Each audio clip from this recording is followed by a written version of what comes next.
আজকের পডকাস্টে যে রাশিটি নিয়ে আলোচনা করব সেটি হচ্ছে কন্যা রাশি। আমরা জানি যে কন্যা রাশির রুলিং প্ল্যানেট হলো বুধ। তাই কন্যা রাশির জাতকদের ন্যাটাল চার্টে বুধ গ্রহ যদি শুভভাবে অবস্থান করে, দেখা গেছে সেই সব জাতক কিন্তু খুব বুদ্ধিদীপ্ত হয়। এদের ইন্টেলিজেন্স লেভেল খুব হাই হয়, খুব শার্প হয়, এদের বাকশক্তিও খুব প্রখর হয়। কারণ বুধকে যেহেতু বলা হয় প্ল্যানেট অফ কমিউনিকেশন বা প্ল্যানেট অফ ইন্টারাকশন। বুধ গ্রহ এই রাশিতে তুঙ্গস্থ হয়, শুক্র গ্রহ এই রাশিতে নিচস্থ হয়, আর মঙ্গল গ্রহ, বৃহস্পতি গ্রহ, চন্দ্র গ্রহ এই রাশিতে স্থিত হলে শত্রু ক্ষেত্রগত বলা হয়। শনি এখানে কিন্তু ভালো রেজাল্ট ডিসবার্স করে। এখন কন্যা রাশির যদি বেসিক ট্রেটস জাজ করতে হয়, তো বলা যায় কন্যা রাশির জাতকরা একটু লম্বাটে নেচারের হয়, শরীর পাতলা হয়, এবং কন্যা রাশির একটি ধর্ম হচ্ছে এরা খুব পরিবর্তনশীল প্রিয় হয়। যেহেতু বুধ এই রাশির রুলিং প্ল্যানেট, দেখা গেছে সারা জীবন ধরে কন্যা রাশির জাতকেরা কোনো না কোনোভাবে হয় বাসস্থান নয় কর্মস্থল পরিবর্তন করে চলে। এখন প্রেজেন্ট প্ল্যানেটারি ট্রেটস যদি জাজ করা হয়, তো দেখা যাচ্ছে যে কন্যা রাশিতে কেতু গ্রহের অবস্থান লক্ষ্য করা যাচ্ছে, এবং রাশির ওপর বৃহস্পতি গ্রহের পূর্ণ দৃষ্টি, মঙ্গল গ্রহের পূর্ণ দৃষ্টি আর শুক্র গ্রহের পূর্ণ দৃষ্টি থাকছে। কন্যা রাশির জাতকদের স্টমাক রিলেটেড কোনো ডিসঅর্ডার থেকে কেয়ারফুল থাকতে হবে। কিন্তু এবছর একটি জিনিস যেটা লক্ষণীয়, সেটি হলো যতই বিপদ আসুক না কেন, কন্যা রাশির জাতকেরা কিন্তু সমস্ত বিপদ ওভারকাম করতে পারবে। দ্বিতীয় ঘরের কারক গ্রহ শুক্র যেহেতু এখন মীন রাশিতে রাহুর সাথে অবস্থান করছে, কন্যা রাশির এই টাইমটা ফিন্যান্সের জন্য কিন্তু যথেষ্ট ভালো, এবং এদের মধ্যে একটা থট প্রসেস কাজ করবে যে আমরা কী করে নিজেদের ব্যাংক ব্যালেন্স বা নিজেদের মানিটারি দিকটাকে ডেভেলপ করব।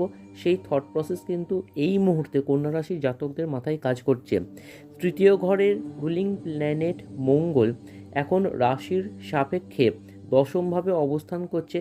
ভ্রাতার শরীর স্বাস্থ্য নিয়ে কিন্তু একটু কেয়ারফুল থাকতে হবে। চতুর্থ ভাবের কারক গ্রহ বৃহস্পতি রাশির সাপেক্ষে নবমভাবে অবস্থান করছে। তো বৃহস্পতি গ্রহ থেকে মূলত আয় জাজ করা হয়। কন্যা রাশির জাতকদের এই সময়টা আয়ের জন্য ভালো। আর আরেকটা জিনিস যেটা লক্ষণীয়, সেটা হচ্ছে 2025 কন্যা রাশির জাতকদের হায়ার স্টাডিজের জন্য কিন্তু যথেষ্ট শুভ। পঞ্চম ভাবের কারক গ্রহ শনি এখন ষষ্ঠভাবে অবস্থান করছে, রবির সাথে এবং বুধের সাথে অবস্থান করছে। স্টমাক রিলেটেড কোনো ডিসঅর্ডার থেকে সতর্ক থাকতে হবে, প্রণয় ঘটিত কোনো ব্যাপার থেকেও সতর্ক থাকতে হবে, এবং কন্যা রাশির জাতক বা জাতিকাদের সন্তানের শরীর স্বাস্থ্য নিয়ে কিন্তু খুব সতর্ক থাকতে হবে। সপ্তমভাবে শুক্র আর রাহুর অবস্থান এই মুহূর্তে লক্ষ্য করা যাচ্ছে, এবং শুক্র গ্রহ বৃহস্পতি গ্রহের সাথে পজিশনাল ইন্টারচেঞ্জ করেছে। এই বছর কন্যা রাশির জাতকদের বিবাহের জন্য কিন্তু যথেষ্ট শুভ। অষ্টম ভাবের কারক গ্রহ মঙ্গল রাশির সাপেক্ষে এখন দশমভাবে অবস্থান করছে। লোয়ার অ্যাবডোমেন রিলেটেড কোনো ডিসঅর্ডার বা ইউরিনারি ট্র্যাক্ট ইনফেকশন থেকে কন্যা রাশির জাতকদের কিন্তু যথেষ্ট সতর্ক থাকতে হবে। রাশির সাপেক্ষে নবমভাবে এখন বৃহস্পতি গ্রহের অবস্থান লক্ষ্য করা যাচ্ছে। তাই এবং নবম ভাব থেকে হায়ার স্টাডিজ জাজ করা হয়, নবম ভাব থেকে পিতৃস্থান জাজ করা হয়, নবম ভাব থেকে স্পিরিচুয়াল ব্লেসিংস জাজ করা হয়। তাই কন্যা রাশির জাতকদের এই বছর কিন্তু হায়ার স্টাডিজ হওয়ার যথেষ্ট সম্ভাবনা লক্ষ্য করা যাচ্ছে। পিতার কর্মস্থানে উন্নতি ও প্রমোশন লক্ষ্য করা যাচ্ছে। যারা ট্রান্সফার নিয়ে চিন্তিত, তাদের এই বছর ট্রান্সফার হয়ে যাওয়ার প্রবল থেকে প্রবলতম সম্ভাবনা লক্ষ্য করা যাচ্ছে, এবং এই বছর কোনো আধ্যাত্মিক স্থানে কোনো ট্যুর হওয়ারও সম্ভাবনা লক্ষ্য করা যাচ্ছে। দশমভাবে এখন মঙ্গলের একটা অবস্থান লক্ষ্য করা যাচ্ছে। এই মুহূর্তে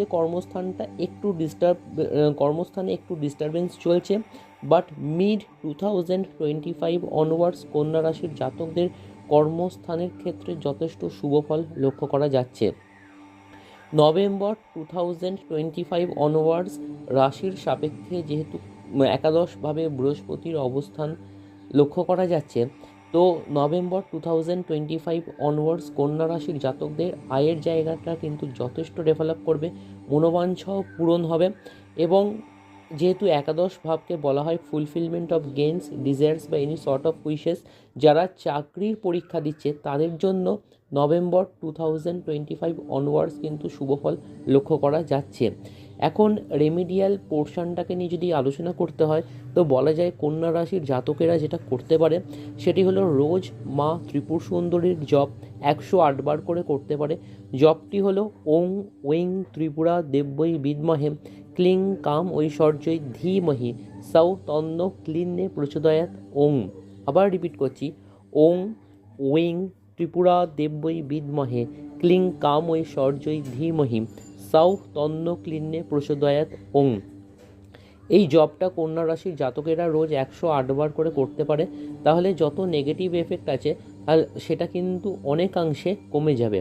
কন্যা রাশির জাতকেরা আর একটা যেটা করতে পারে সেটি হচ্ছে একটি 4-মুখী রুদ্রাক্ষ গলায় পেন্ডেন্ট করে পড়তে পারে, তাতেও কিন্তু যথেষ্ট শুভ ফল পাবে। আর ডান হাতের লিটিল ফিঙ্গারে একটি পান্না 3.5 থেকে 5 রতি ধারণ করতে পারে, তাহলে যত নেগেটিভ এফেক্ট আছে সেটা কিন্তু নালিফাই হয়ে যাবে বা কমে যাবে। তবে আমি একটা কথা প্রত্যেকটা ভিডিওতে বলে থাকি, যে কোনো রত্ন বা কোনো রেমেডি ধারণ করার আগে চারটিকে অবশ্যই কোনো ভালো জ্যোতিষীকে দিয়ে জাজ করাবেন এবং যে সেই রত্ন পড়বেন যেই গ্রহগুলো আপনাদের ন্যাটাল চার্টে ভালোভাবে অবস্থান করছে বা গুড রেজাল্ট ডিসবার্স করছে। কোনো গ্রহ যদি নিচস্থ থাকে বা খারাপ অবস্থায় অবস্থান করে তাহলে সেই গ্রহের কোনো রত্ন কিন্তু কোনোভাবে ধারণ করবেন না। দেখা হচ্ছে আপনাদের সাথে পরের ভিডিওতে। পরের ভিডিও আমার থাকছে তুলা রাশি নিয়ে, দেখতে থাকুন আপনাদের সকলের চ্যানেল মহাবিষ্ণু। আর যারা এখনও চ্যানেলটি সাবস্ক্রাইব করেননি অবশ্যই করে চ্যানেলটি সাবস্ক্রাইব করুন আর বেল আইকনটি প্রেস করুন যাতে করে আপনারা নিয়মিত নোটিফিকেশান পেতে থাকেন। ধন্যবাদ।